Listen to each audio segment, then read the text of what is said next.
नमस्कार दोस्तों, मेरा नाम है विकास गोयनका और आप देख रहे हैं द विकास गोयनका शो। मैं पहल यहीं से शुरू करता हूँ। And that judgment became India's first landmark judgment on transgender. I received that certificate from the Honorable President of India. उसके जरिए मैं उसको empowered कर सकूँ। मैं अकेले हॉस्पिटल पे पड़ी हुई हूँ अपने बेड पे और कोई मुझे देखने वाला भी नहीं है। डॉगी को मार डाला, मेरे पापा को घसीटते हुए लेकर गए, उनका किसी ने चाकू मारा और ये पूरा जो मांस है ये ऐसा खुला हुआ है। ये सारे वीडियोस हैं। आज की हमारी जो गेस्ट हैं वो नॉर्थ ईस्ट इंडिया की पहली और इंडिया की तीसरी ट्रांसजेंडर जज हैं। इनकी लाइफ बहुत ही स्ट्रगलिंग और कंट्रोवर्शियल रही है।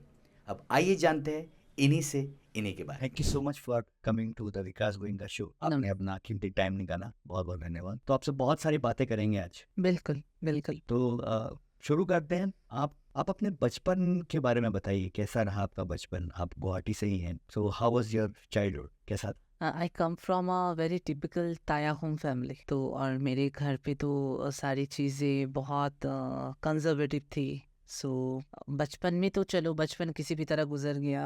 जब at least during the age of puberty जब सारी चीज़ें चेंजेस आने लगी, I started doing makeups and I started wearing up the female clothes. तो तब मेरे घर में सारी ऑब्जेक्शन वगैरह धीरे धीरे उठने लगी। एंड देन व्हेन ऐसा करते करते फिर भी मैं एक कान से घुसाती दूसरे कान से निकाल दी थी। सो मेरे लिए थोड़ा बहुत माफ भी था, as I was a very meritorious student during that time. And I did my schooling from a very typical Christian missionary school. So इसी वजह से घर में कुछ ज़्यादा कुछ नहीं होता, थोड़े बहुत नोक झोंक हो जाते थे। तो उसके बाद क्या हुआ कि when I was in the I was doing my BCom. अच्छा। बीकॉम सेकेंड ईयर में, अब आजकल तो बीकॉम सेमेस्टर वाइज हो गया है, उस टाइम पे बीकॉम 1+1+1 था, 3 इयर्स का था। तो जो when I was in the second year तो मेरे जो कॉलेज है उसी के कुछ दूर में we used to have a defence canteen. तो वहाँ पे आई मेट विथ समवन, तो जिसके साथ रिलेशनशिप में मैं आई। And then I decided finally to get my self changed medically. And then मेरे घर पे लैपटॉप डाले अपने बैग में। और उसके बाद मैंने टिकट्स वगैरह पहले से करवा रखे थे किसी को बिना बताए। और मैंने मम्मी को बोला just I am going to उलूवारी for my laptop repairing, I will come back by evening before 4। तो उस टाइम पे क्या हुआ कि मैं सीधा 12:30 बजे निकली, मेरा फ्लाइट था 2:30 बजे का। मैं 12:30 बजे निकली और क्या एज थी उस समय? आई वॉज जस्ट 20-21, मतलब नॉट 21, 20 थी एज। सो मैं तब बैग उठाकर चली गई airport. And I caught the Jet Airways flight. आजकल तो जेट एयरवेज बंद है, बहुत लोगों को मालूम भी नहीं होगा। तो वहाँ पे भी एक इंटरेस्टिंग सा सीन हुआ। So that was my first travelling in the flight. तो मुझे कुछ मालूम भी नहीं था। तो वो हॉस्टेस आई तो वो समझा रहे थे कि आपको बेल्ट ऐसे बांधना है, ऐसे बांधना है।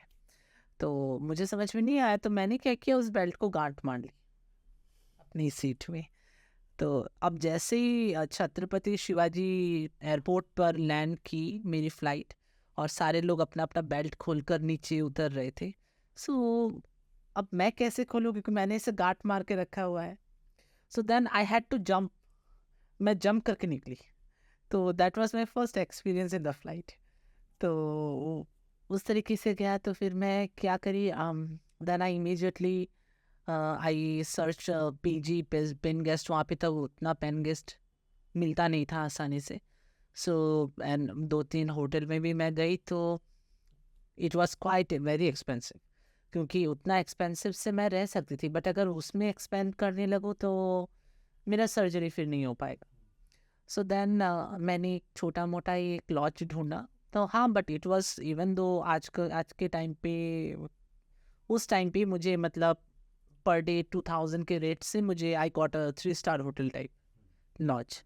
तो मैं वहीं पे रुकी। तो रुकने के बाद then I consulted my doctors वगैरह।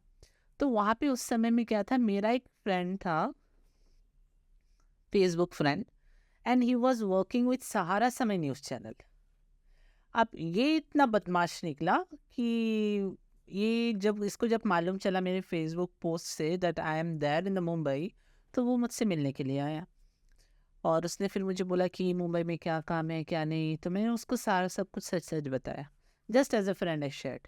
अब ये इतना बदमाश निकला, ये उसी दिन शाम को ये न्यूज़ चैनल पे बजा दिया कि दिस इज द इंसिडेंट, और मेरे घर वालों को मालूम चल गया through that news that I am in Mumbai. तो मेरे पापा के एक फ्रेंड थे जो उस टाइम पे क्योंकि my jurisdiction comes under Colaba police station Mumbai, तो कुलाबा पुलिस स्टेशन के जो इंस्पेक्टर थे उनके साथ मेरे पिताजी की जान पहचान थी। तो पापा ने सीधा उनको फ़ोन किया, वो मेरे पास आए कि बेटा देखो ऐसा नहीं करते, ख़ानदान का नाक कट जाएगा, इज्जत का बात है, चले जाओ। तो मैं उस टाइम पे I was in some fantasy world बोल सकते, तो मैं तो बोली कि नहीं मुझे करना ही है।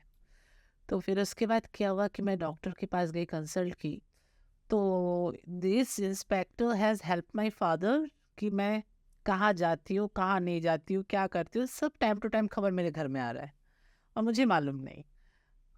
तो जिस डॉक्टर के पास मेरा कंसल्टेशन हो रहा था, he is quiet one of the senior surgeon. तो उसके बाद क्या हुआ कि अचानक से मेरा डॉक्टर एक दिन फ़ोन करता है, बोलता है कि Swati I won't be able to perform your surgery.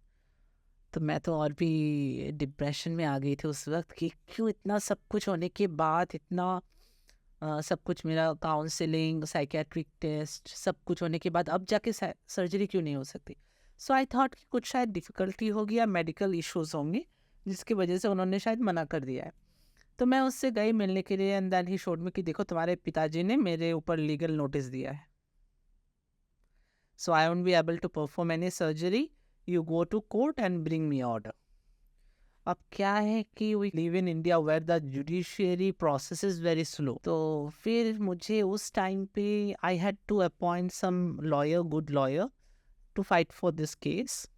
20 साल के उम्र में। हाँ, तो मैं गई वहाँ पे बॉम्बे हाई कोर्ट में, और कोई भी जज, पहले तो ये मैटर जब उठा लिस्ट हुआ तो एक जज मैटर देखते ही वो किसी और को रेफ़र करता है, कोई फिर सेकंड किसी को रेफ़र करता है, थर्ड किसी और को रेफ़र करता है, ऐसा करते करते I was just got harassed कि अरे भाई मेरा मैटर सुनो, तो मुझे ऑर्डर चाहिए, और कोई सुनने को तैयार नहीं था। मुझे या तो मेरे पटिशन के ऊपर सुनवाई चाहिए, नहीं तो क्योंकि मैं इस लाइफ को लेके जी नहीं सकती, तो मुझे परमिशन दिया जाए ताकि मैं ऑथोराइज्ड सुसाइड कर सकूं।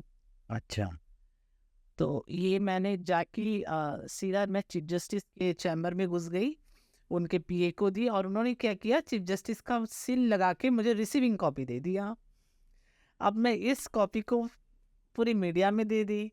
अब रात को 9 बजे फ़ोन आता है कि Swati you and your lawyer is asked by the chief justice to remain present in the court. रात को 9:30 बजे 10 बजे के आसपास, तो उनका नींद आराम हो चुका था। एंड जहाँ तक मुझे भी सुनने का कि उनकी जो पीए थे उनको सस्पेंड भी कर दिया गया कि तुमने मेरा सील क्यों स्टैम्पिंग किया, वो भी इस लेटर पे, मतलब जज रिस्पॉन्सिबल हो जाते उसके लिए।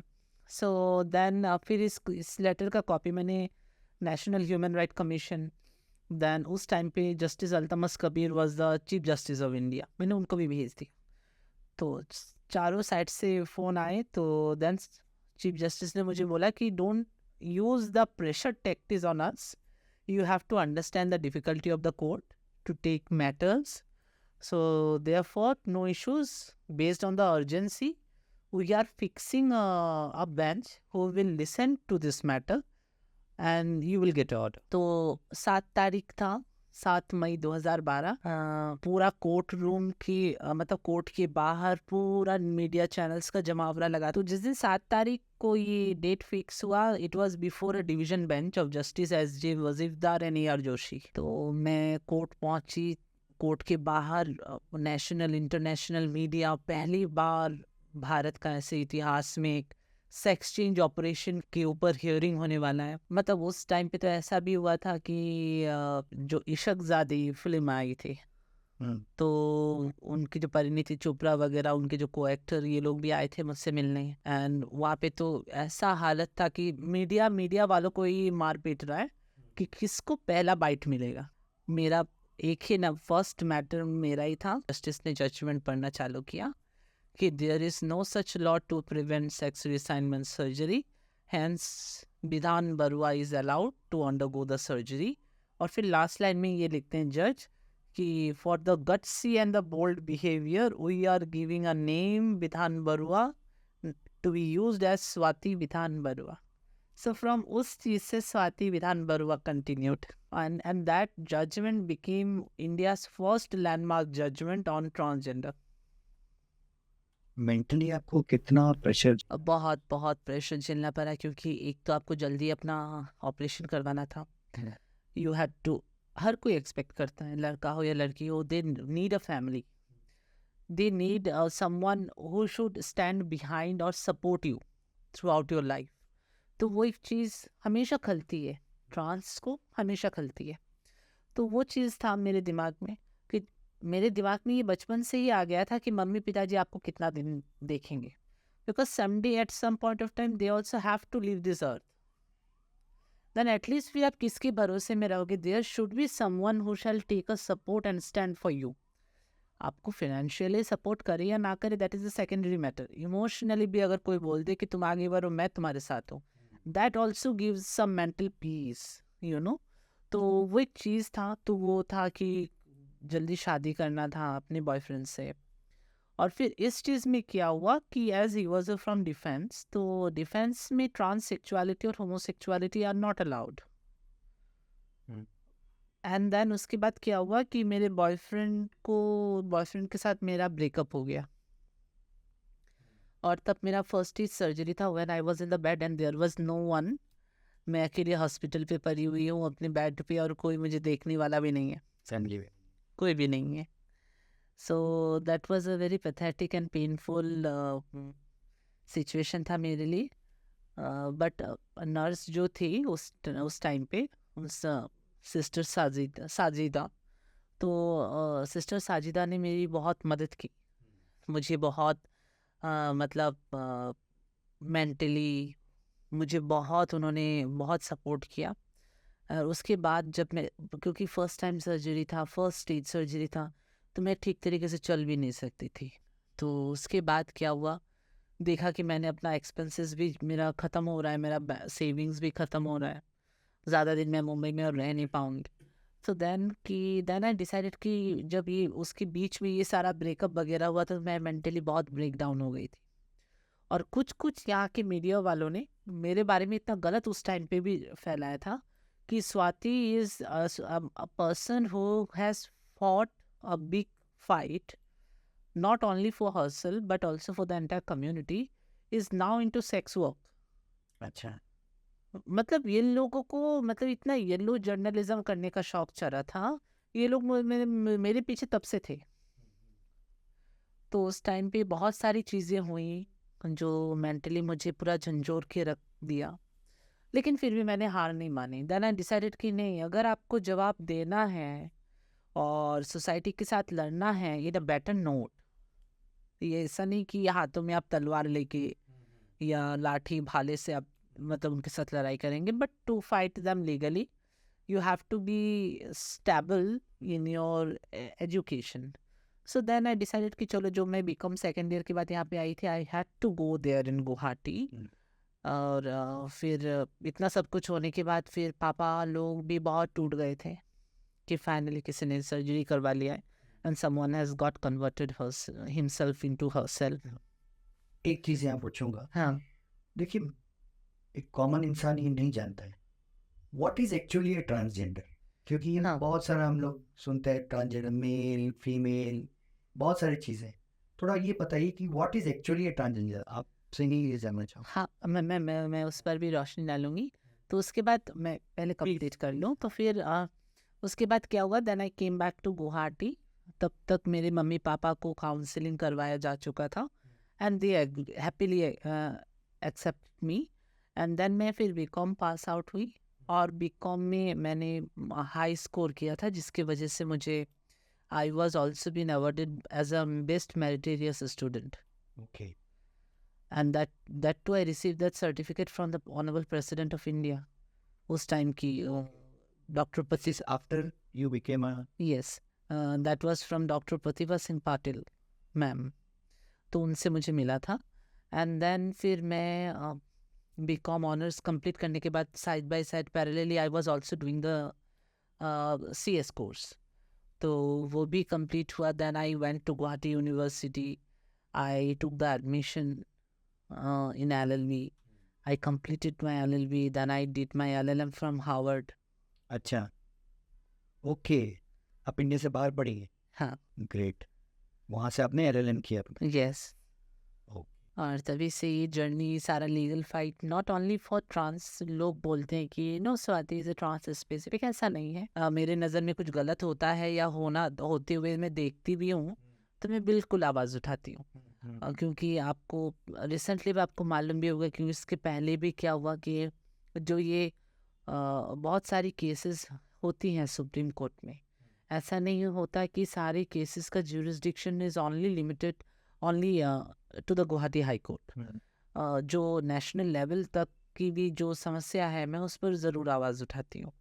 Recently, I filed many cases pertaining to human right court. Human right courts होनी चाहिए सारे सभी राज्यों में, उसके लिए मैंने काम किया. Even I filed a PIL during the CAA and CAP protest. सारा इंटरनेट ठप हो गया था. Government has stopped internet. That was my petition, जिसके ऊपर गुवाहाटी हाई कोर्ट ने सुनवाई करते हुए इंटरनेट बैन को हटाया. Okay. So I challenged many act of the Trans Act. And I did many things. But वो मुझे कभी जो एक होता है ना कि आप जिस राज्य से बिलोंग्स करते हो वहाँ से आपको सम्मान मिलना चाहिए, वो कभी मिला ही नहीं.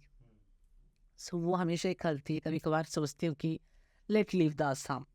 आसाम को छोड़कर बाहर ही शिफ्ट हो जाती हूँ. बहुत मेरे सहेली, बहुत मेरे कलीग्स ये बोलते हैं कि अब तक तो तुम्हें पद्मश्री मिल जाता, तुमने जितना काम किया. तो मैं देखती हूँ कि जो जिनका काम मेरे से भी बहुत ही कम है उनको पद्मश्री दिया जा रहा है. They are been getting national awards. पर हमें यहाँ पे किसी को कुछ पता ही नहीं है.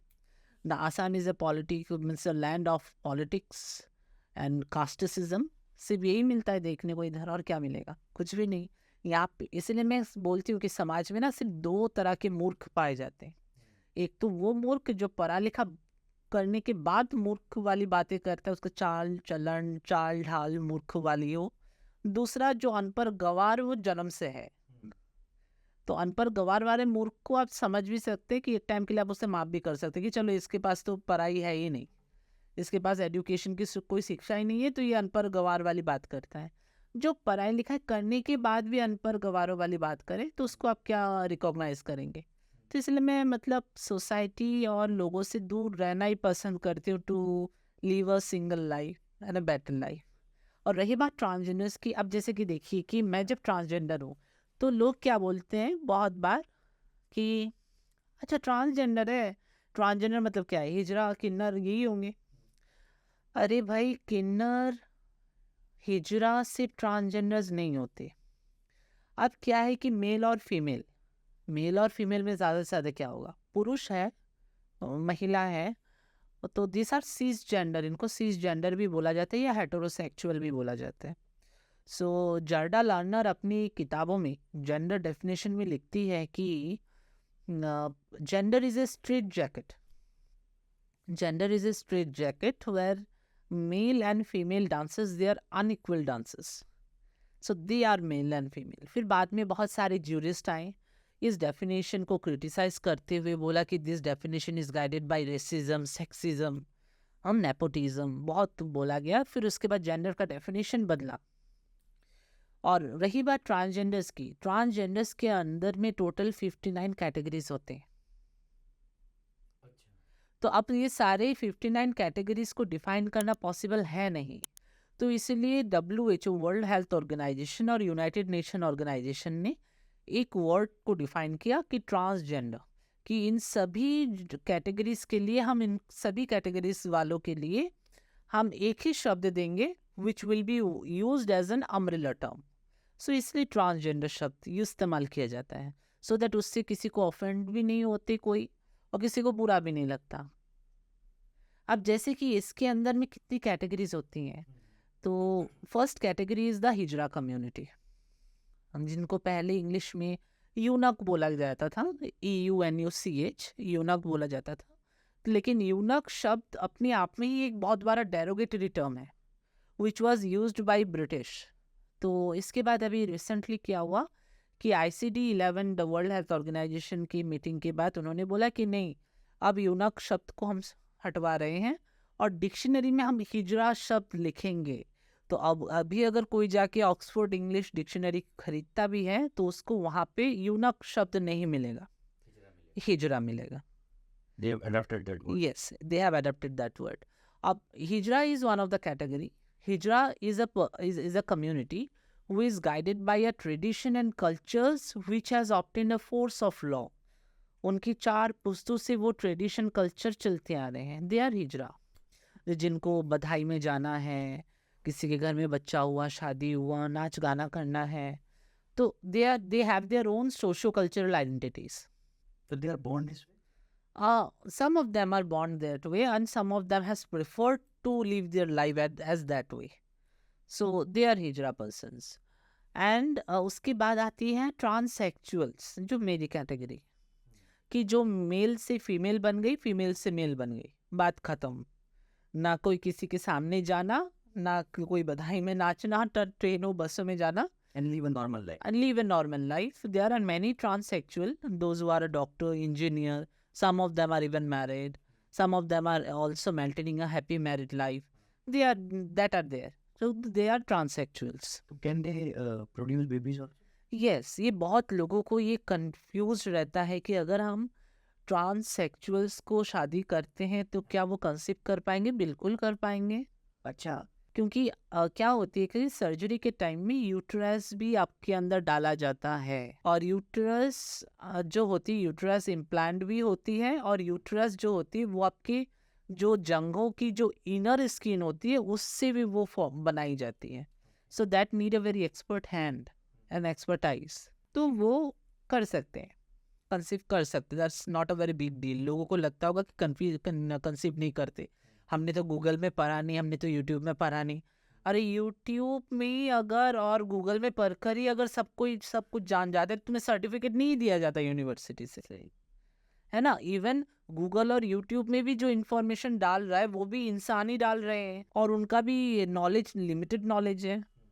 तो इसीलिए लोगों को डिस्कशन वो लोग करना ही नहीं चाहते, उनको मालूम ही नहीं होता। इसके बाद कैटेगरीज आती है शीमेल्स की। Means those who have upper portion is a female and the lower portion is a male. आप शीमेल्स के बारे में आप अपना गूगल पे सर्च करो या किसी भी पॉर्न वेबसाइट में आप जाओ तो you will easily get to know that what kind of body structure do females have. So females is another category. ये नेचुरल होता है? No, not natural नहीं होता है। What they do is, see, some of them are guided by a gender non-binary norms. So gender non-binary. So those who feel that कि no, I'm not going to undergo any medical procedure, but yes, I feel that my upper portion should have a female structure.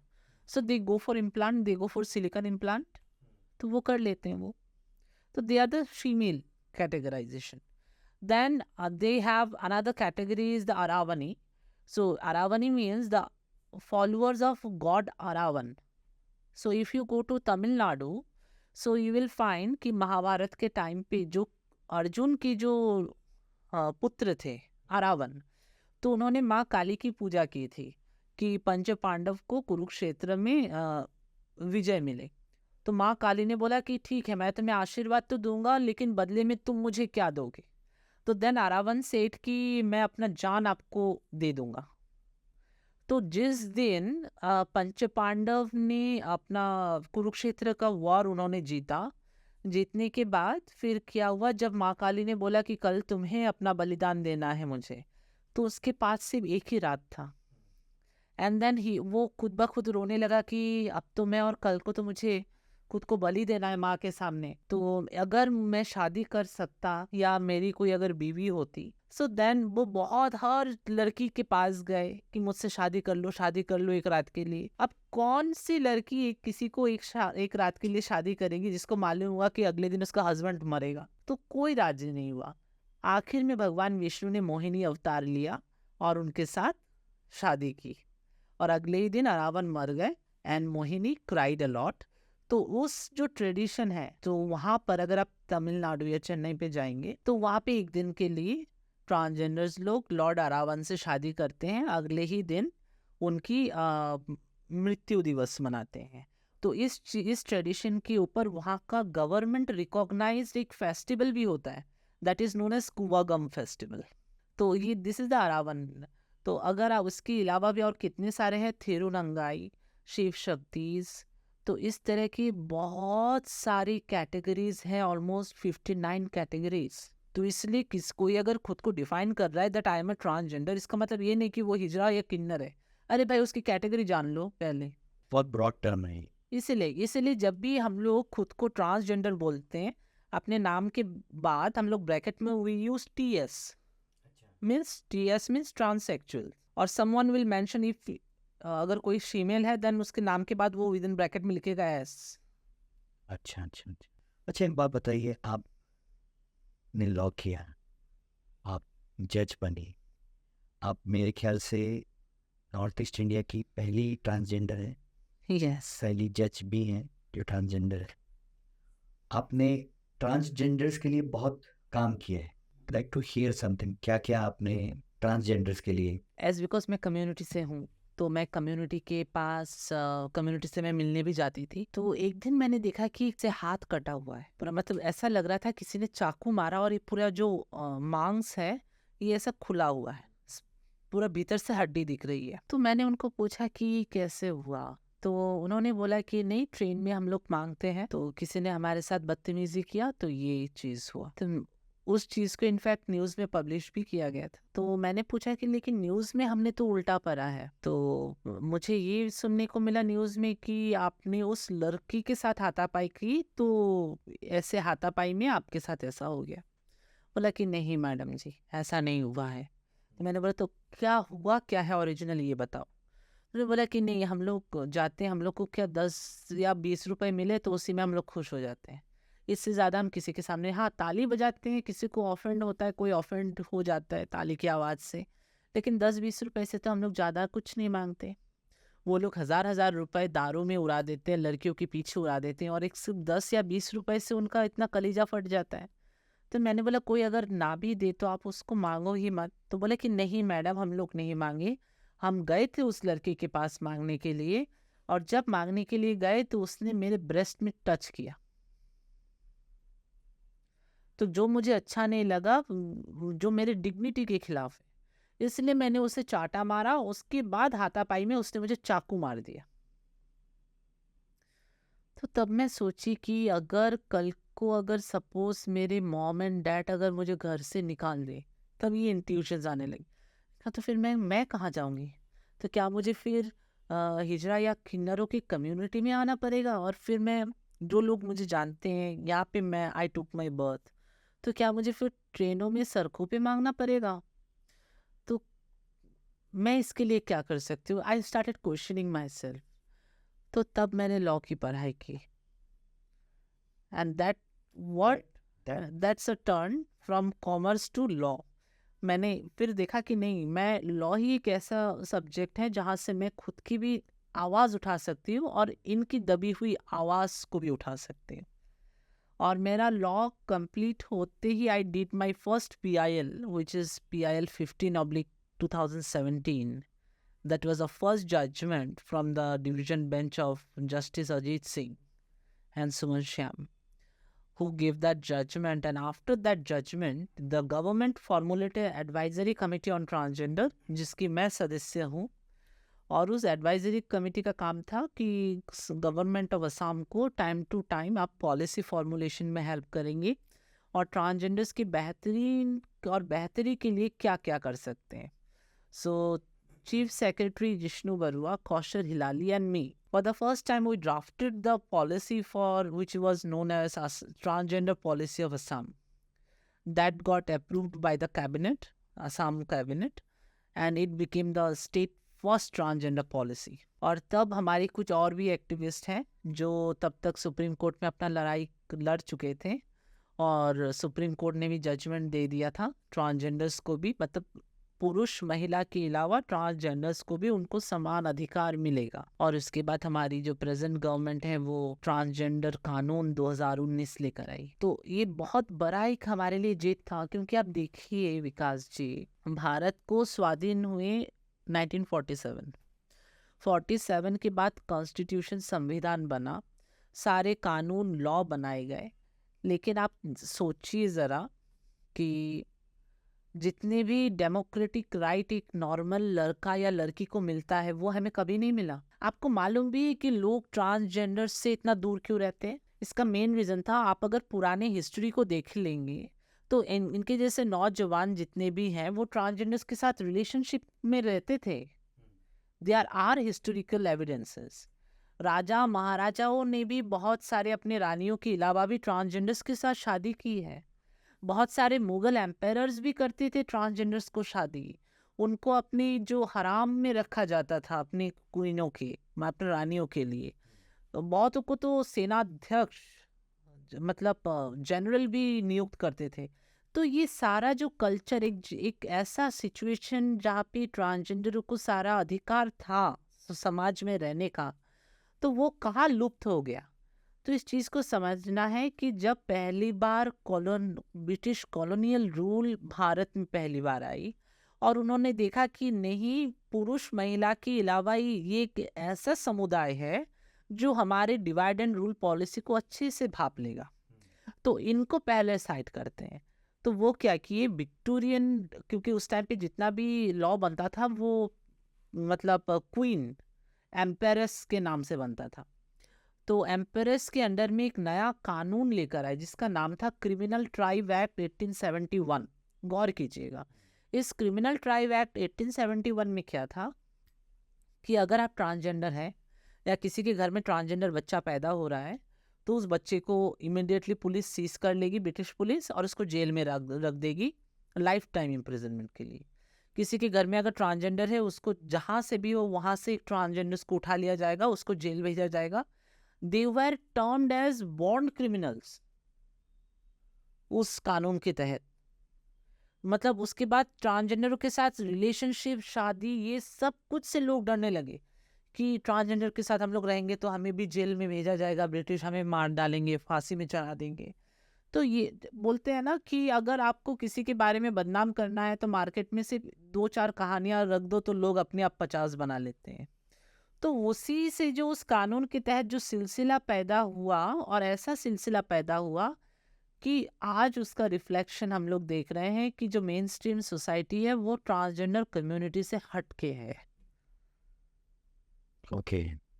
क्योंकि आपकी mummy papa ने आपको बोला कि इनसे दूर रहना है, उनके मम्मी पापा ने उनको बोला कि इनसे दूर रहना है। तो ये दिमाग से दिमाग, जनरेशन से जनरेशन वाइज ये आता चला जा रहा है। लेकिन इसका मेन जड़ था वो। अब इसमें क्या हुआ कि भारत को जब इंडिपेंडेंस मिले और आप लोग सारे जो मेल फीमेल है सभी को आप लोगों को डेमोक्रेटिक राइट मिले, लेकिन ट्रांसजेंडर्स को वो कभी मिला ही नहीं, क्योंकि हम लोग तो तब भी क्रिमिनल माने जाते थे, नेग्लेक्टेड और क्रिमिनल, क्योंकि वो कानून तब तक मतलब बलवत था। We were turned as born criminals under that law, criminal tribe act 1871। तो उसकी लड़ाई हम लोग चल रहा था, हमारी लड़ाई चल रही थी सुप्रीम कोर्ट में, और 2014 में सुप्रीम कोर्ट ने बोला कि ये कानून असंवैधानिक है।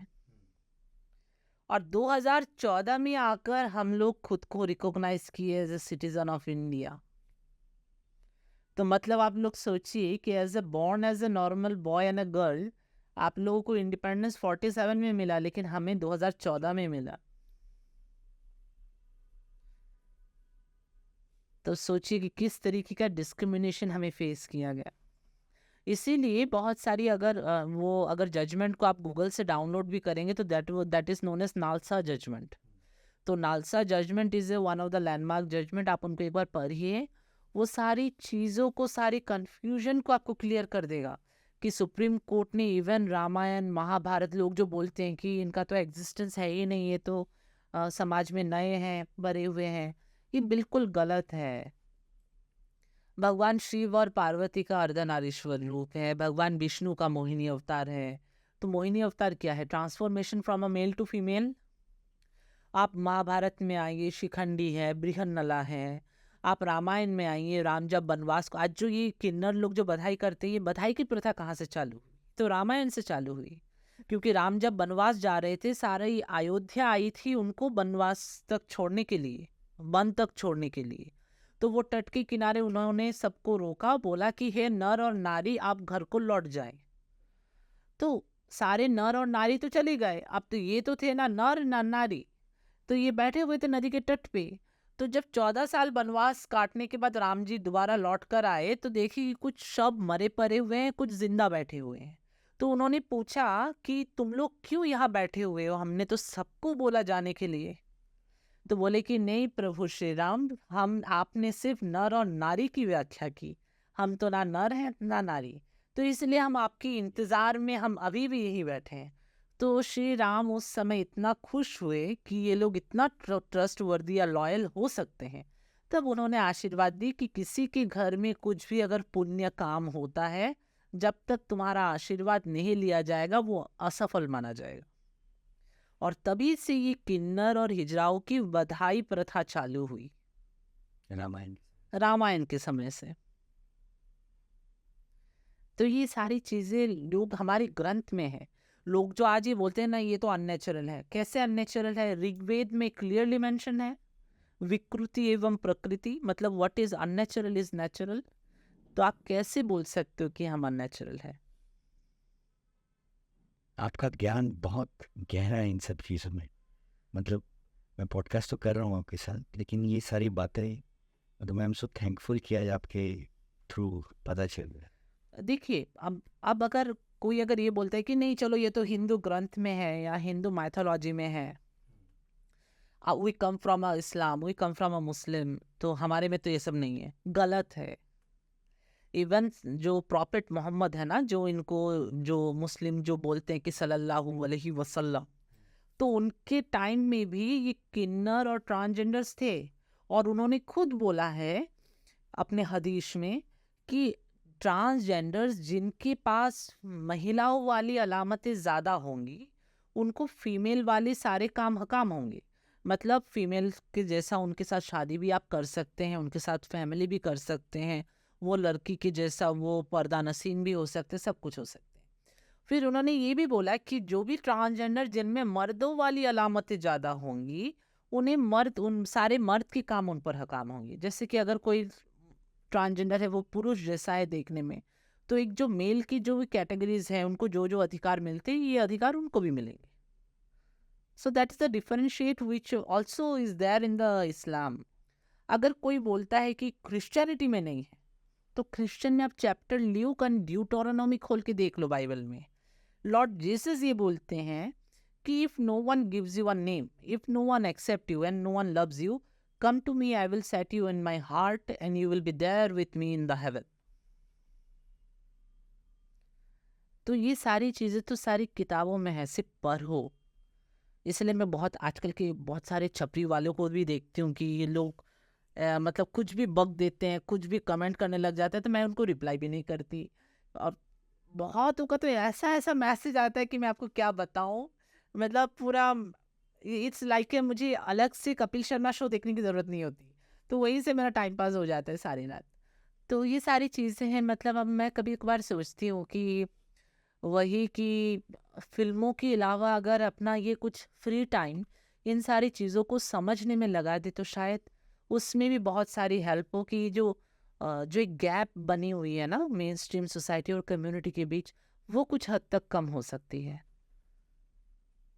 लेकिन आपकी लाइफ बहुत कंट्रोवर्शियल भी रही है। वह मुझे तो अब क्या है कि देखिए, कंट्रोवर्शियल तो प्रधानमंत्री भी रहते हैं, कंट्रोवर्शियल तो सीएम लोग भी रहते हैं।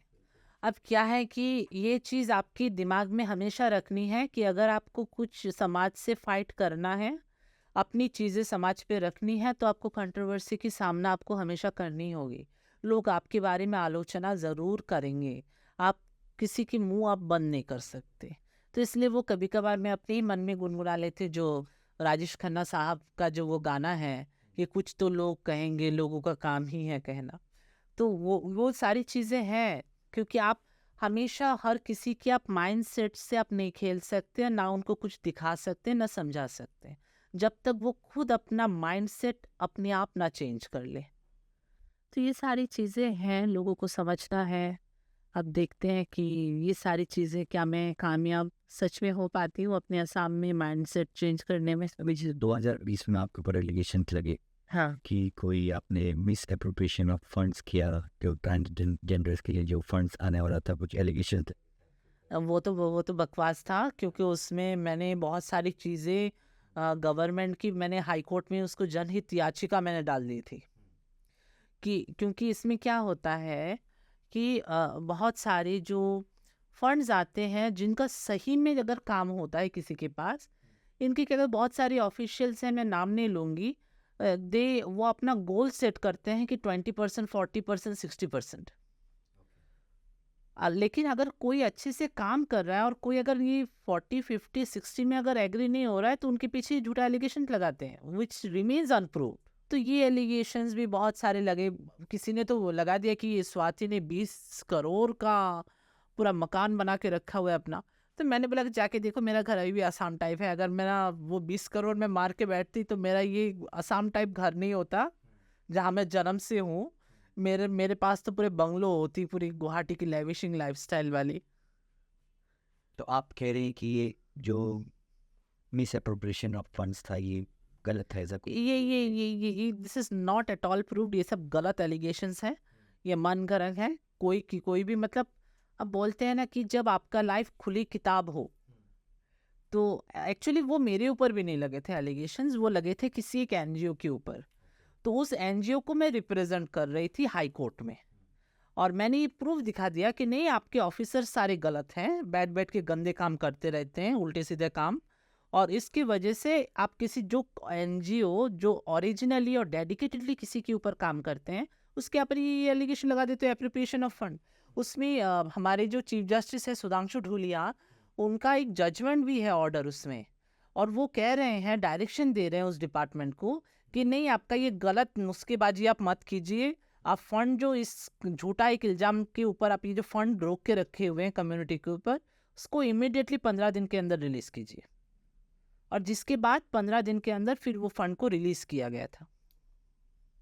कुछ आपके कम्युनिटी के लोग भी आपके अगेंस्ट में बहुत बात करते हैं कि इसके मेथड्स अलग हैं, ये नहीं, अब क्या हुआ कि कम्युनिटी वाले में क्या हुआ कि मेरा सब समय और हर हमेशा मेरा ये था, जो रियल कम्युनिटी के लोग हैं, अगर गवर्नमेंट का कोई स्कीम आता है, प्रपोजल आता है, कुछ आता है, ये सीधा उनको मिलना चाहिए, बहरूपी वालों को नहीं मिलना चाहिए। अब इसमें क्या है कि बहुत आप देखे होंगे कि घर में इनका बीवी भी है, बच्चा भी है, अपना फैमिली भी है, फिर भी ये लोग गुवाहाटी में आते हैं, साड़ियाँ पहनते हैं, ब्लाउज लगा के घूमते रहते हैं खुद को ट्रांसजेंडर बोल के, जबकि वो ओरिजिनली में है ही नहीं, फॉल्स है। चीटर बोल सकते हाँ, चीटर बोल सकते हैं या इम्पर्सनेटर बोल सकते हैं। मैं तो बहुतों को ऐसा देखती हूँ कि जो कल को जिसको मैं जानती हूँ, पहचानती हूँ कि वो गे है, वो खुद को डिफाइन कर चुका है एज अ गे, मैं देखती हूँ कि वो सारी ट्रांसजेंडर। नहीं। देखिए, यही एक कन्फ्यूजन है जो लोग समझते नहीं है। लोगों को लगता है कि ट्रांसजेंडर है तो शायद वो लोग अपने जो छपरी लैंग्वेज में बोलते हैं ना कि होमो या होमोसेक्सुअल। नहीं, देखिए, homosexual is something very different. Homosexual is something which is based on sexual orientation, sexual preference. Sexual preferences. It may also get change. बहुत सारे ऐसे गे लोग हैं जो बाद में जाकर लड़कियों से शादी भी किए हैं। There are gay men who got married to a girl. So that is gay जो हैं, gay, lesbian and bisexual, ये 3 कैटेगरी जिनको LGBT बोला जाता है ना, तो LGBT means lesbian, gay, bisexual first 3. So this 3 category falls under the homosexual, which is based on sexual orientation. But T is completely different. Transgender is based on gender identity या gender incongruence. So transgenders are not homosexual. अभी जो recently Supriyo चक्रवर्ती का जो judgement आया ना, जो same sex marriage के ऊपर, उसमें सुप्रीम कोर्ट क्या बोल रहा है कि gay, lesbian and bisexual marriage are void. These are illegal. But transgender marriage is legal. आप ट्रांसजेंडर्स के साथ शादी कर सकते हैं, तो सुप्रीम चक्रवर्ती वाला जजमेंट आया सुप्रीम कोर्ट का कॉन्स्टिट्यूशनल बेंच वाला, उसमें साफ लिखा है कि transgender persons also have a right to marry. तो इसलिए ट्रांसजेंडर्स की सारी हक, सारी चीज़ें पहले से ही थी। लोग समझते नहीं है, वो उनका बड़प्पन है या बचपना है, तो वो वही जाने। आपने कोई सुप्रीम कोर्ट में कोई पीआईएल भी किया था? यस यस, ये जो नया कानून निकला था ट्रांसजेंडर 2019, इसमें कुछ खामियां हैं, क्योंकि सुप्रीम कोर्ट का जजमेंट जो 2014 में आया था वो इतना ब्रॉडर सेंस में था, हम उससे खुश थे। लेकिन जो ये गवर्नमेंट जो 2019 का कानून लाया, तो इसमें बहुत सारी चीज़ों को समेट कर कम कर दिया गया, तो जिसकी वजह से कुछ कुछ प्रोविजंस तो इतने भी हमें अच्छे नहीं लगे, तो इसलिए हमने उसकी कॉन्स्टिट्यूशनल वैलिडिटी, संवैधानिक वैलिडिटी को चैलेंज कर दिया, जो अभी भी पेंडिंग है सुप्रीम कोर्ट में। अभी आपके फैमिली से कैसे रिश्ते हैं? I stay with my mom and dad, so they are even they are happy. अभी वो लोग तो मुझे सिर्फ इतना बोलते हैं कि अब जो भी हुआ हुआ, ठीक है, कम्युनिटी के लिए काम करते तो we are not going to disturb you for that. तुम्हारा प्रैक्टिस भी चल रहा है ना, अपने लिए एक अच्छा सा जल्दी से जल्दी एक लड़का ढूंढो, और अगर तुम ढूंढ सकते हो तो अच्छा है, और otherwise we will search for you. तो अभी आपके फैमिली में कैसे रिश्ते हैं? How are your mom and dad treat? My entire family is very supportive now, and they are proud that they have a trans daughter. लोग क्या बोलते हैं कुछ नहीं, मैं तो बोलती हूँ कि मेरा बाप बहुत फर्स्ट क्लास आदमी है, जिसने बेटे को भी पैदा किया, लड़की को भी पैदा किया, ट्रांसजेंडर्स को भी पैदा किया। सब साथ रहते हैं? यस यस, हम लोग सब साथ रहते। इवन अभी रिसेंटली क्योंकि मेरी मॉम भी यही बोलती रहती है हमेशा, तो कि अब तुम ठीक है, तुम्हारा जो भी काम चल रहा है, जो भी कम्युनिटी के लिए तुम काम कर रहे हो, okay, we are not going to intervene in that, but अपने लिए अब अच्छा सा कोई ढूंढ लो, या गेट योरसेल्फ सेटल्ड, या अब और कितना, क्योंकि दिन ब दिन तुम्हारा उम्र भी तो बढ़ रहा है, there has to be someone who should look after you. And then फिर उसके बाद क्या हुआ कि मॉम एंड मेरे फैमिली वालों का ये कहना है कि अपने लिए ढूंढो, अगर कोई है तो हमें बता दो, अगर नहीं है तो we will search for you. And based on that my mom has shared my photo in her Facebook profile अच्छा। बाय राइटिंग कि दिस इज़ माई डॉटर, कि अगर कोई अच्छा लड़का है सो दे मे contact me. So my mom is writing that. So that is a very proud moment for me. कोई मिले या ना मिले वो तो अलग की बात है, एटलीस्ट मेरा मॉम अगर मेरा फोटो शेयर करके प्राउडली लिख रहा है, so that's something which you can't earn by a money. आपने खाटू श्याम जी के बारे में सुना है? हाँ, मैंने बहुत सुना है कि वो एक वैसे थे कि जिनको ये वरदान था, और जो घटोत्कच के बेटे रह चुके हैं, और उनका वध श्री कृष्ण जी ने इसीलिए बोला था, तो क्योंकि उनको जब पूछा गया कि तुम किसके पक्ष से तुम लड़ोगे, तो उन्होंने बोला कि जो कमज़ोर होगा मैं उसके पक्ष से लड़ूंगा।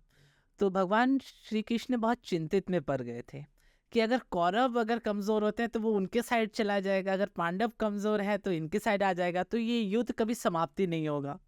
तो इसीलिए उन्होंने उनका वध किया था, शीश काट दिया था, दान में मांग लिया था। लेकिन तब उन्होंने बोला हुआ था कि हे श्री कृष्ण, आप मुझे सिर्फ एक ऐसा वरदान दे ताकि मैं अपने अंतिम समय तक महाभारत का पूरा युद्ध देख सकूं। तो इसलिए उनको ये वरदान था। और महाभारत का युद्ध खत्म होने के बाद जब उनसे पूछा गया कि बताओ कितना तुमने, जब पांडव लोग कंफ्यूज हो गए थे, तो उन्होंने जाकर पूछा कि ठीक है तुम ही बताओ खाटू श्याम, जो घटोत्कच के बेटे थे, कि ये सारे बर्बरिक कि इस सारे युद्ध में तुमने क्या देखा।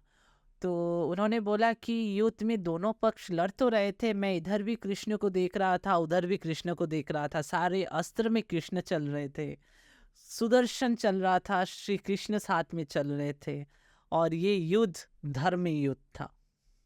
मैं आज आपको एक बात बताता हूँ। हाँ, खाटू श्याम जी में मेरी बहुत मान्यता है, मैं सेवक बोल सकते हैं। और जो आपकी मम्मी की भी इच्छा है, आपकी भी इच्छा है, ये मेरे अपनी लाइफ का एक्सपीरियंस है। आप एक बार खाटू श्याम जी जाके दर्शन करके, वहाँ जाके बाबा से मन्नत मांग के आई, 1 साल के अंदर अंदर 100% ये पूरी होगी। ये मेरे बिल्कुल अपना एक्सपीरियंस है। बस जाने की मुझे इच्छा भी है, मैंने अभी दिल मौका से नहीं जिसको मिला। भी ये बात बोली है ना कि खाटू श्याम जी जाओ तुम्हारा काम बनेगा खाटू श्याम, क्योंकि बाबा बैठे ही हैं सबका काम बनाने के लिए। श्री कृष्ण ने बर्बरीक जी को ये वरदान दिया था कि भाई कलयुग में मैं तुमको अपना नाम दूंगा। श्याम नाम जो है वो कृष्ण जी हाँ। ने उनको दिया है। और उनको ये वरदान मिला है कि जो भी तुम्हारे पास हार कर जाएगा तुमको उसकी जो भी ख्वाहिश है, जो भी मुराद है वो पूरी करनी पड़ेगी। और वो करते हैं। मेरी की है, लाखों करोड़ों भक्तों की है, आपकी भी होगी। ये मैं लिख के दे सकता हूँ, ये मैं ऑन रिकॉर्ड बोल रहा हूँ। देखिए 100% आपका है। बिल्कुल, बिल्कुल, मैं जाऊँगी। इनफैक्ट मेरा जाने का इच्छा भी है बहुत सारी जगहों में जो मैं अभी तक नहीं जा पाई इन सभी चीज़ों से, क्योंकि इन सभी चीज़ों में कभी-कभार मैं इतनी उलझ जाती हूँ कि मुझे फिर और मौका ही नहीं मिलता। रात को आती हूँ थका-हारा, फिर कुछ खाती हूँ या कभी नहीं भी खाती हूँ, सो जाती हूँ। कभी-कभार रात को मोबाइल देखते-देखते कोई-कोई लोग तो बोलते हैं कि हाँ, हाँ, स्वाति तुम तो आजकल बहुत बड़ी बन चुकी हो। बड़ी बनने का बात नहीं, क्योंकि आपके काम का प्रेशर इतना होता है, then you come late and then आप बिस्तर पे जाते हो, सबके मैसेजेस की रिप्लाई कुछ की ही दे पाते हो, सभी का नहीं दे पाते। उसके बाद रात को यही करते करते 2-2:30 बज जाता है। सुबह फिर 5 बजे 7 बजे उठ जाओ, नहा धोकर निकल जाओ, क्योंकि 10 बजे से कोर्ट होता है। Then where you get time. अभी कुछ दिनों पहले आपके साथ एक घटना और घटी। एक कोई हमने मंसूर आलम का नाम सुना, हाँ, कुछ हुआ, आप शायद बिहाइंड द बार्स भी थी, जो हमने सुना। हाँ। इस बारे में थोड़ा बताइए, क्या हुआ था, क्या सच्चाई है, अच्छा, तो जानना चाहें। एक्चुअली क्या हुआ कि वो लड़का मेरे घर के पास में ही था, तो पास में ही था और उसने नो डाउट कि उसका पिताजी जो है वो टमटम चलाता था, जो ई रिक्शा बोलते हैं ना, तो ई रिक्शा चलाता था। तो उसके घर की फाइनेंशियल पोजीशंस उतनी अच्छी नहीं थी, तो मैं किसी धर्म या किसी जाति पर उंगली नहीं उठा रही हूँ, ना मैं किसी के कास्ट को लेकर कभी भी कुछ बोलती हूँ। I always be on a neutral side, still I am. तो फिर जब वो लड़का मुझे खुद विलिंगली अप्रोच किया कि हमारा ऐसा ऐसा सिचुएशन है, आप प्लीज़ हमें मदद कीजिए, तो मैंने बोला कि ठीक है, मेरे यहाँ पे क्योंकि टाइपिस्ट की ज़रूरत होती है, सो यू कैन कम ये ऑफिस मेरे चैम्बर में। तो मैंने बोला you can come and you can join my chamber, but I will give you only 10,000 rupees, but not more than that. तो उसने बोला कि no, 10,000 is sufficient for me. और वो भी कितने घंटों के लिए मालूम है? 3 घंटों के लिए। अच्छा। वो शाम को आता है 5 बजे, जाता है रात को 8 बजे, और 9:30 तक तो मेरे सारे दूसरे जूनियर्स भी रहते हैं। और वो सुबह जाता है खुद अपने कॉलेज में पढ़ने के लिए, तो वो शाम को वो आता है, काम करता है, चला जाता है। कभी कभार काम भी नहीं करता, बैठा रहता है बिना काम किए, लेकिन फिर भी मैं उसके साथ कभी भी डिस्क्रिमिनेट की नहीं कि चलो घर का फाइनेंशियल पोजीशन खराब है। मैं उसकी सैलरी हमेशा कंटिन्यूड थी, रखी थी, और वो जो सैलरी भी लेता था, my entire salary was paid through a cheque. तो हाँ, तो वो चेक का मेरा सारा एविडेंस भी है मेरे बैंक का कि वो सारे चेक्स को ले जाके एनकेश करता था। तो उसके बाद क्या हुआ, अचानक से बकरी ईद के टाइम पे इसने मुझे बुलाया। और एक चीज़ मैं ऐड करना चाहूँगी कि जब ये सारे काम हो रहे थे ना, तो काम करने के 1-1.5 महीने बाद इसने मुझे अपने नेकेड फोटोज़ भेजने चालू किए। अच्छा, मोबाइल में नेकेड फोटोज़ भेजने चालू किए। तो क्योंकि मेरे से 10 साल उम्र में छोटा था।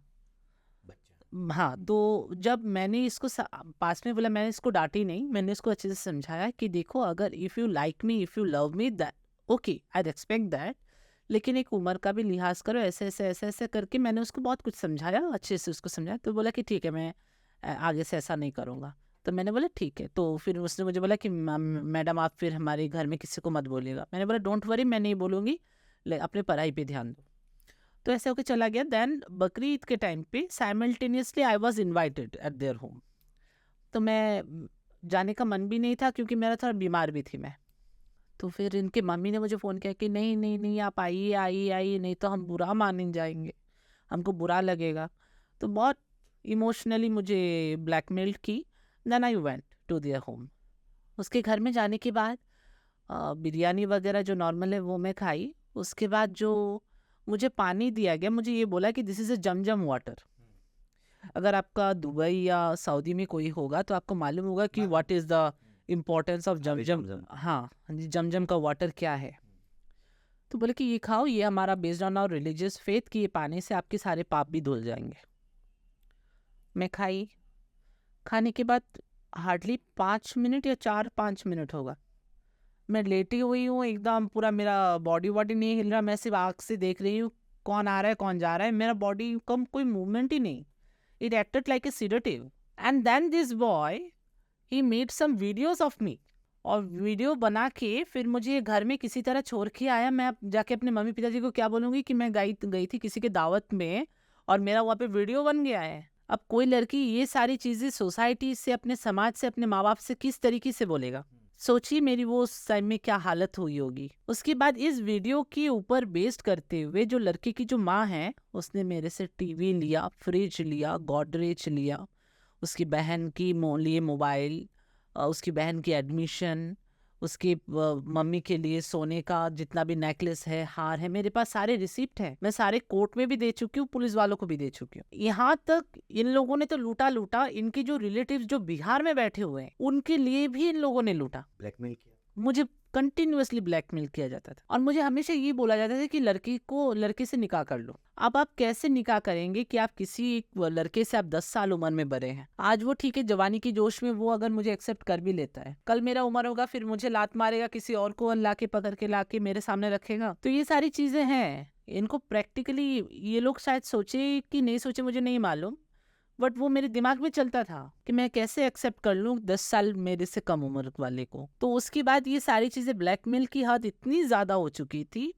तो फिर मैंने बोला कि नहीं, I will approach the police. Last year की बात है, 2023, 16 मई की बात है.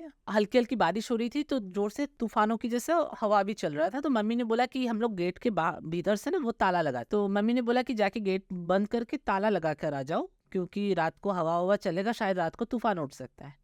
तो 16 मई को मैं रात को तब 12:25 या 12:30 बजे होगा, मैं गई अपना घर की जो मेन डोर है उसमें मैं ताला लगाने के लिए गई. तो जैसे दरवाज़ा खुला हुआ था, दरवाज़ा जैसे ही मैंने बंद किया तो देखा कि इस लड़के का जो कजिन ब्रदर है वो बाइक लेके आया. तो बोला कि आपसे कुछ बात करना है. तो मैंने बोला कि देखो अभी हल्का हल्का बारिश हो रहा है, रात में स्ट्रीट लाइट्स भी नहीं है और अभी ये सही टाइम नहीं है बात करने का. कुछ बात करना है तो सुबह आना, सुबह आके मेरे चैम्बर में बात करके जा सकते.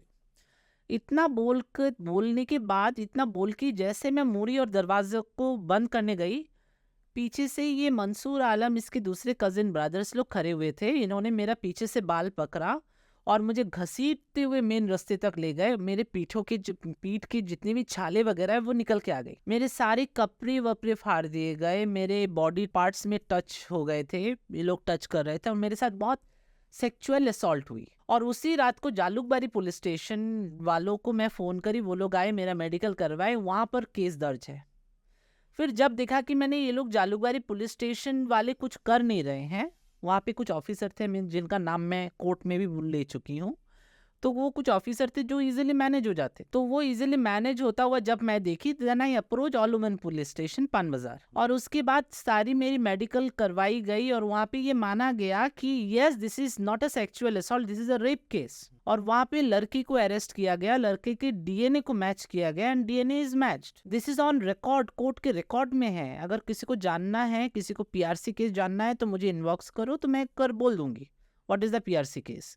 जाके उसके सारे सर्टिफाइड कॉपीज का रिकॉर्ड निकाल लो, लड़के का सारा डीएनए से लेकर सब कुछ मैच है. तो ये सारे इंसिडेंट होने के बाद उसने जो ये लोग बोल रहे थे ना न्यूज में कि ये लोग मेरे यहाँ से इसके बेटे ने नौकरी छोड़ा है, नौकरी नहीं छोड़ा था, मैंने इसको लात मार के निकाला था. और यहाँ तक ये लोग इतना प्रेशराइज कर रहे थे मुझे कि जैसे कि मैंने आपको दिखाया, आपने देखा भी, 31 जनवरी को इनके सारी फैमिली वाले मेरे घर के अंदर घुसे, कैंपस में घुसने के बाद मुझे बोल रहे हैं कि तुम इससे निकाह करोगे कि नहीं, जबरदस्ती. मैंने जालुकबारी पुलिस, वो एक टाइम था कि जब जालुकबारी पुलिस में हम लोग बचपन में हम लोग खेलते थे उस पुलिस स्टेशन में.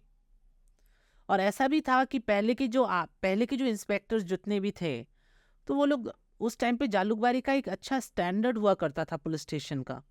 और एक कोर्ट में एक नाम भी था कि सारे गुवाहाटी के सारे पुलिस स्टेशन में से जालुकबारी पुलिस स्टेशन बहुत एक्टिव है. और उस टाइम का वो बचपन वाला जो Jalukbari police station is now somewhere missing. अब वो जालुकबारी का वो जो मेन एसेंस जो एक था, वो कहीं पे गुम हो चुका है. अब वो पहले वाला जालुकबारी पुलिस स्टेशन नहीं रहा. और अब ये सारी इंसिडेंट, ये सब की बात क्या हुआ कि लड़का अरेस्ट हुआ, 3 महीने जेल में रहा, गुवाहाटी हाईकोर्ट से उसको बेल मिली. बेल मिलने के बाद अब इनका दोबारा हैरेसमेंट चालू हो गया कि रात को जैसे कि ये लोग बीफ खाते थे तो ये मेरे घर पे हड्डियाँ फेंका करते थे। जो बोतल होती थी, जो ट्यूबॉर्ग की बोतल, ये लोग अपने घर में बियर पार्टी करते थे या दारू के पार्टी करते थे, ये लोग बोतल मेरे कैंपस में फेंकते थे। मेरे घर में पत्थरबाजी होती थी तो मुझे कंप्लीटली हैरेसमेंट होती थी। मैं घर से कहीं पे बाहर नहीं जा सकती थी as because they were my neighbours. ये अपने इनके जो बंदे हैं, इनके जो घर वाले हैं, ये मेरे पीछा करते थे कि मैं कहाँ जाती हूँ, किससे बात करती हूँ। आप मान लीजिए कि कहीं पे भी अगर रास्ते में आपके चेहरे पे अगर एसिड मार दिया गया, आप खुद को रोक पाओगे? जब मैंने देखा कि मेरी सेफ्टी के ऊपर बात आ रही है, तब मैंने देखा कि ये बेल सरासर गलत है, ये बेल का मिसयूज हो रहा है। क्योंकि बेल में इनकी कंडीशन दी गई थी कि तुम अगर किसी भी तरीके का इनके साथ न्यूसेंस क्रिएट करोगे कंप्लेनेंट के साथ, तो तुम्हारी ये जामीन खारिज हो सकती है। तो उसके बाद जब मैंने देखा कि ये लोग मान ही नहीं, मतलब बस में ही नहीं आ रहे हैं, और न कोर्ट का ऑर्डर को हाथ में लेकर ये लोग गलत काम कर रहे हैं, बेल के ऑर्डर को, तब मैंने इस बेल के ऑर्डर को चुनौती दी सुप्रीम कोर्ट में, ताकि इसकी बेल खारिज हो। अब ये चुनौती देने के बाद ये लोग क्या हुआ देखिए, सुप्रीम कोर्ट ने इनको दो बार नोटिस भेजा, एक बार नहीं, दो बार नोटिस भेजा, लेकिन इन लोगों ने रिसीव नहीं किया। इनके घर वाले हमेशा पोस्टमैन को लिखकर भिजवा देते थे कि पर्सन नॉट अवेलेबल, यहाँ पे अवेलेबल ही नहीं है, तो चला जाता था। तो अब क्या हुआ कि इन द मीनवाइल जो मेरा दिया हुआ केस था उसमें ट्रायल चालू हो गया। ट्रायल चालू हो गया तो इनको दोबारा ट्रायल पे अपियर होकर इनको दोबारा इनको बेल लेनी थी। इन लोगों ने बेल लिया। लेने के बाद 26 फरवरी को सुप्रीम कोर्ट ने इनको ट्रायल कोर्ट के थ्रू नोटिस भिजवाया। गौर कीजिएगा, इसमें मैं नहीं भेजी, सुप्रीम कोर्ट ने notice, third and the final notice भेजा थ्रू ट्रायल कोर्ट। अब ये लोग को नोटिस मिलने के बाद क्या हुआ नहीं हुआ मुझे नहीं मालूम इनके घर में, क्योंकि मेरे तो 1.5 ईयर से इनके ना इसकी फैमिली ना इस लड़के से मैं टच में थी। उसके बाद 1 मार्च की घटना है, मैं अपने रूम पे कमरे में सो रही थी, अलग कमरे में मॉम एंड डैड सो रहे थे। भैया तो शादी के बाद they have their own nuclear family, तो मैं अपने कमरे में सो रही थी। अचानक मेरे घर में पत्थरबाजी हो रही है, इतना भयंकर, इतना भयानक आवाज हो रही है कि मैं घर पर आके अपने बिस्तर से उठी। उठने के बाद मैंने क्या किया, अपने मम्मी पिताजी को बोला कि शायद देखिए घर में शायद आग लग गया होगा, तो आसपास वाले पत्थर मार के हमें जगाने की कोशिश कर रहे होंगे। तो जैसे ही हम लोग मेन डोर पर आए दरवाजा खोल के निकलने के लिए, तब 4-5 लोग ऑलरेडी मेरे घर के अंदर घुस चुके थे, और वो लोग ताला लगाकर ये बोल रहे थे कि सुबह इनको पेट्रोल डाल के जला देंगे। तो मैं डर के मारी जो जालूकबाड़ी पुलिस स्टेशन के जो मतलब जो इंस्पेक्टर है, मैंने उनको फ़ोन किया, ऑल वुमेन पुलिस स्टेशन के इंस्पेक्टर को फ़ोन किया मैंने। फ़ोन करने के बाद ये सारी चीज़ें बोली, तो उन्होंने बोला कि देखिए मैडम, अभी ये मिडनाइट है, हमारे थाने पे मैन पावर नहीं है, आप लोग घर से बाहर मत निकलिएगा, सुबह हम लोग जाएंगे, आप लोगों को रेस्क्यू करके लाएंगे। अर्ली मॉर्निंग टीम को मैंने फ़ोन कर दिया है, आदमी के साथ साथ ही हम लोग आपको रेस्क्यू करेंगे। सुबह मैं अपने घर पे थी, मम्मी नॉर्मली उठ के जैसे सुबह हर दिन झाड़ू लगाती है, झाड़ू लगा रही थी। पिताजी हमारे जो डोवरमैन है, डोवरमैन को लेकर किचन वाले जो दरवाज़ा है उससे बाहर निकले, क्योंकि किचन वाला जो दरवाज़ा है वो बाहर से ताला लगाने का सिस्टम नहीं है, वो अंदर से आप कुंडी लगा सकते हो बस। तो वो कुंडी खोलकर, दरवाज़ा खोलकर, जैसे मेरे पिताजी डोवरमैन जो है हमारे, तो उनको लेके जो निकले, वो लोग ऑलरेडी हमारे घर के बरामदे में 150 से 200 आदमी ऑलरेडी खड़े थे। उन लोगों ने क्या किया, मेरे डॉगी को मार डाला, मेरे पापा को घसीटते हुए लेकर गए, उनको पूरा नंगा कर दिया, उनको उनके साथ असॉल्ट हुआ। मेरे मम्मी को भी घर से खींच कर लेके गए, उनके साथ भी असॉल्ट हुआ। ये सारे वीडियोस हैं मेरे पास, और ये मैं कोर्ट में पेन ड्राइव में देकर मैं सबमिट कर चुकी हूँ। और उसके बाद क्या हुआ कि कोइंसिडेंटली उस टाइम पे, क्योंकि सुबह उठ के मैं वॉशरूम जाती हूँ, तो मैं वॉशरूम में बैठी हुई थी, तो इन लोग मुझे ढूंढ नहीं पाए, इन लोग के दिमाग में आया ही नहीं कि मैं वॉशरूम में हो सकती हूँ।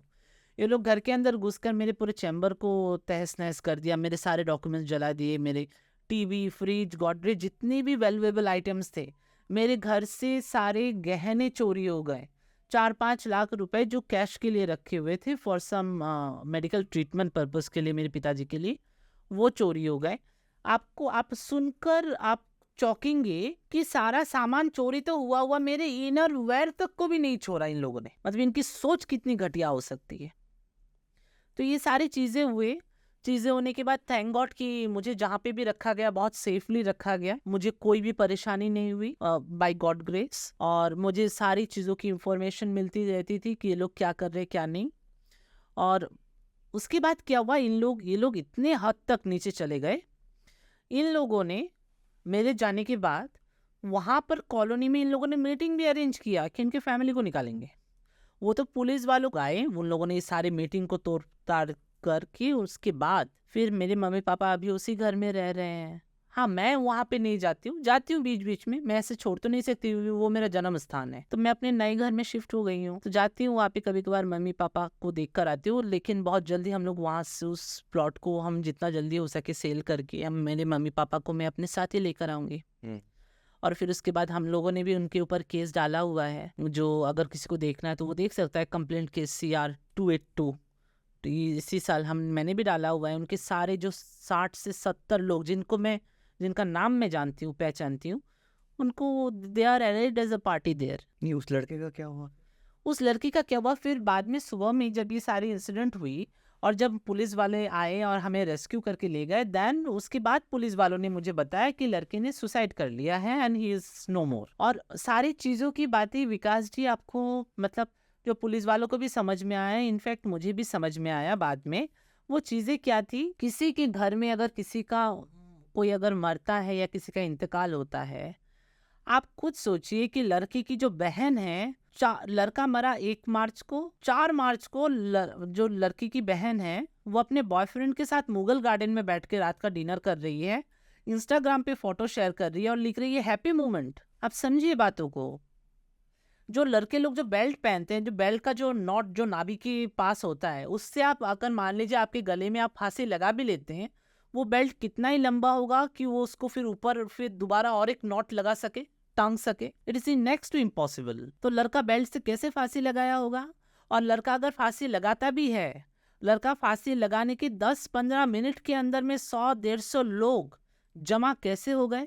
वो भी रंगिया, नौलबारी, जहाँ पे दूर दूर के रेड, जहाँ पे आने में नॉर्मली 3-4 घंटे लगी जाते हैं, 2-3 घंटे लगी जाते हैं, वहां से कैसे आ गए? बिहार से कैसे लोग आकर यहाँ पे उतर गए? आप चीजों को समझिए। टेक्निकली जिस घर में ऑलमोस्ट 35 से 40 लोग रहते हैं और लड़का खुद अपने बाप के साथ सोता है, अपने उसके बाप के कमरे में, लड़का उठ के टॉयलेट जा रहा है और वहां पे फांसी लगा रहा है और घर में किसी को मालूम ही नहीं चला। तो इस पे आपके ऊपर तो कोई एलिगेशन नहीं है कि आपने ऐसा? उन लोगों ने एलिगेशन लगाया मेरे ऊपर कि अबैटमेंट ऑफ सुसाइड का, लेकिन वो प्रूफ तो करे कि मैंने कैसे अबैटमेंट किया है। तो आपके ऊपर कोई केस हुआ था ऐसा? उन लोगों ने मेरे ऊपर एलिगेशन डाला, उस एलिगेशन के ऊपर पुलिस ने भी FIR दर्ज की है, लेकिन उसमें एविडेंस कहाँ है? मैं तो खुद पुलिस वालों को मैं चैलेंज करके बोलती हूँ कि दिखाओ मेरे साथ अबैटमेंट होने के लिए आपको क्या होना चाहिए। किसी के साथ कंटिन्यूअस टच में होना चाहिए। जब लड़की के साथ में 1-1.5 साल से मैं कोई कनेक्शन में नहीं थी, ना उससे मुलाकात हुई, ना बातचीत हुई, ना कुछ। लड़का को मैंने अपने जॉब से निकालने के बाद लड़के ने क्या किया, फेसबुक, इंस्टाग्राम, व्हाट्सएप, मोबाइल में सभी जगहों से मेरे नंबर को लड़का खुद अपने मोबाइल में ब्लॉक कर रखा है।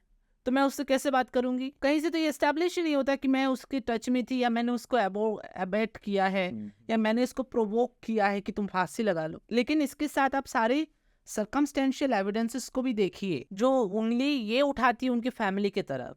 आप देखिए, नॉर्मली अगर हिंदू हो, मुस्लिम हो, बहुत लोग यहाँ पे एग्री करेंगे कि नॉर्मली अगर किसी के घर में किसी का इंतकाल होता है तो 1 साल तक कोई भी नॉर्मली कोई ओकेशन नहीं होता, कोई शुभ कार्य नहीं होता। लड़का मरने के 15 से 20 दिन के अंदर लड़की की माँ, लड़की की बहन जा रही है बिहार। किस वजह से?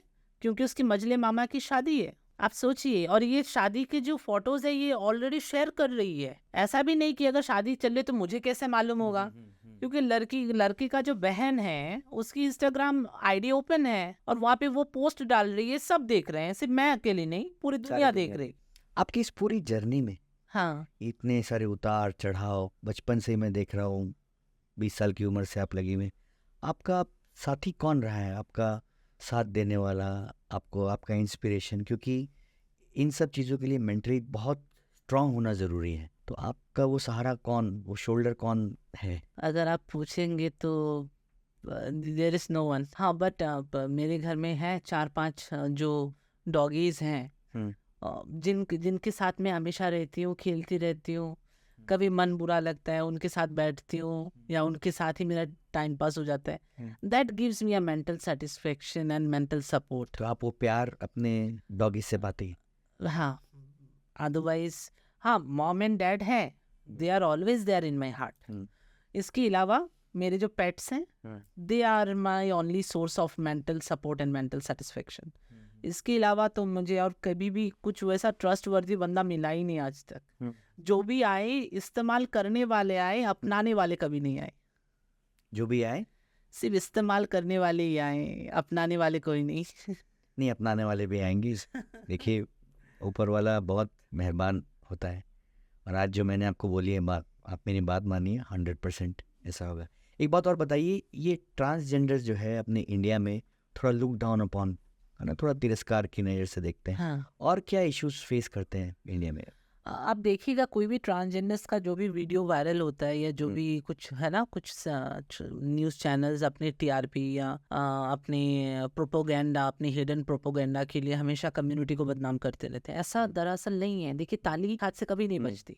जो ये ट्रेनों में जाते हैं, ट्रेनों में कहीं ना कहीं अगर ये कोई अगर वीडियो डाल रहा है कि ये बदतमीज़ करते, अब देख लो कि वो बदतमीज़ करते हैं तो क्यों करते हैं, उसका कुछ रीज़न तो होगा। कोई तो इतना पागल नहीं किसी के साथ जाके बदतमीज़ी कर दे।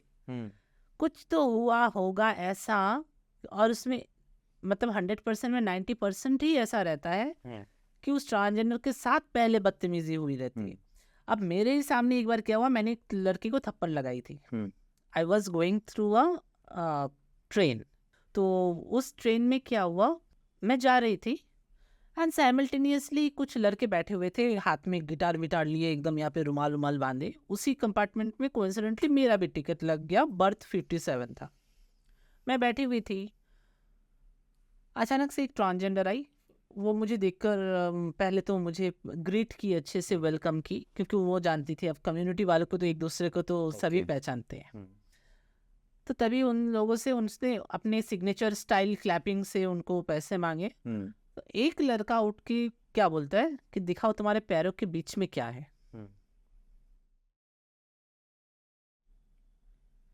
तो मुझे तब वो इतना, मैं खुद को एम्बेरस मुझे फील हो गया कि अरे, what is there between someone legs, what is your interest, what is your personal interest to look into the subject matter, that what is between the leg. किसी के पैरों के बीच कुछ भी हो सकता है। आप मान लीजिए, जो ये लोग जो खुद को मर्द बोलते हैं, ये मर्द भी पैदा किससे हुआ, फीमेल से। अगर मान लीजिए कि अगर किसी के पास पीनस है, और अगर उसको साइंस डिफाइन करती कि पीनस वाले जो है दे आर फीमेल, और जिनके पास वेजिना है they are known as male, तो फिर क्या होता डेफिनेशन? हम लोग आज today we are terming someone male and female just because of the boxes which are made by the science. Correct. अगर हम उस डेफिनेशन से निकल के अगर सोचते तो क्या होता डेफिनेशन? अगर हम बोलते कि ये जानवर को इंसान बोला गया है और जानवर वाले जो इंसान को जानवर बोला जाएगा, देन तो ये सारी चीज़ों के ऊपर लोग इंटरप्रेट नहीं करते या समझना नहीं चाहते। तो आपको ये राइट्स का फ्यूचर क्या दिखता है? आप क्या चेंजेस देखना चाहते हैं इसमें? मैं ये चेंजेस देखना चाहती हूँ कि ये देखिए, ट्रांसजेंडर्स जो हैं, जिनको हम सड़कों पे, रास्तों में, ट्रेनों में, बसों में देखते हैं, अब देखिए क्या होती है कि बचपन में इनको घर से तिरस्कार मिला, माँ बाप का प्यार नहीं मिला, समाज ने ठुकरा दिया। अब कहते हैं ना कि लोगों के पास कुछ होना हो, सबसे बड़ा दुश्मन उनका पेट होता है। अब पेट के लिए लोग तो कुछ तो करेंगे, चाहे वो सेक्स वर्क हो, रास्ते में भीख मांगना हो, कुछ तो करेंगे, नहीं तो वो अपना पेट कैसे पालेंगे। तो उसी के लिए वो सड़कों पे आए हैं, अपना सिग्नेचर स्टाइल में आते हैं, क्लैपिंग के जरिए 10 रुपये 20 रुपये मांगते हैं, और उसी की वजह से एक इम्प्रेशन क्रिएट हो गया कि ये लोग तो भीख मांगने वाले हैं। तो मेरा ये प्लानिंग है कि अगर कोई भी बड़ा दिल इंसान अगर मुझे एक छोटा सा प्लॉट भी दे दे, कि ताकि मैं इनके लिए एक शेल्टर होम बना पाऊँ, और मेरा एक बहुत बड़ा सपना है कि अगर वैसा एक मुझे मौका मिले कभी लाइफ में, उनके लिए शेल्टर होम भी बना पाऊँ और एक मिनरल वाटर प्लांट भी बना पाऊँ, ताकि उसके ज़रिए मैं उसको एम्पावर्ड कर सकूँ, और पूरे लोकेलिटी में, सारे मार्केट्स में एक अच्छी सी एक रेंज हो, सो दैट कि they get a very good opportunity of earnings, और उनको ये सड़कों पर आकर लोगों के सामने तालियां बजाकर भीख ना मांगनी पड़े, और तब शायद लोग अपनाने के लिए आगे बढ़ेंगे भी। बिल्कुल बिल्कुल सही बात बोली आपने। और जो ये यंग ट्रांसजेंडर्स हैं, इनके लिए आपका क्या message? They are now living in a trans friendly environment. हमारे टाइम पे तो हम लोगों ने बहुत लड़ाई की, अभी भी कर रहे हैं। कभी कभार सोचती हूँ कि जो आस हमारे अंदर थी कि एक ट्रांस फ्रेंडली एनवायरनमेंट को देखना और उसे जीना, या समाज हमें कब अपनाएगा वो चीज़, तो शायद हम उस चीज़ से थोड़ा वंचित रह गए हैं या हम नहीं देख पाएंगे। लेकिन हाँ, जो काम हम लोग आज कर रहे हैं वो नेक्स्ट जो ट्रांस कम्युनिटी की जो नेक्स्ट जनरेशन होगी ये उनको बेनिफिट ज़रूर करेगी। तो आपका ये ट्रांस कम्युनिटी के लिए क्या मैसेज आप देना चाहते हैं? जो बीत गई सो बात गई। हाँ, अब मैं ट्रांस कम्युनिटी को हमेशा ये बोलती हूँ, अभी भी बोलती हूँ कि देखिए, ठीक है, कोई मजबूरन किसी को भीख मांगना पड़ता है, उसको आप क्या बोल सकते हैं। लेकिन जितना हद तक हो सके आप खुद को सक्षम बनाइए। आजकल तो NIOS आ गया है, इग्नू आ गया। आप अपना, ठीक है, कोई स्कूल में अपॉर्चुनिटीज़ नहीं मिलती आपको, रेगुलर नॉर्मल सिस जेंडर्स के साथ बैठकर पढ़ाई करने का मौका नहीं मिलता, बट ठीक है, आप घर से बैठ के आप ओपन स्कूलिंग में पढ़िए, एटलीस्ट पढ़ाई कीजिए, एटलीस्ट मिनिमम क्वालिफिकेशन रखिए ताकि लोग आपको ठग ना पाए और खुद को एम्पावर्ड बनाइए।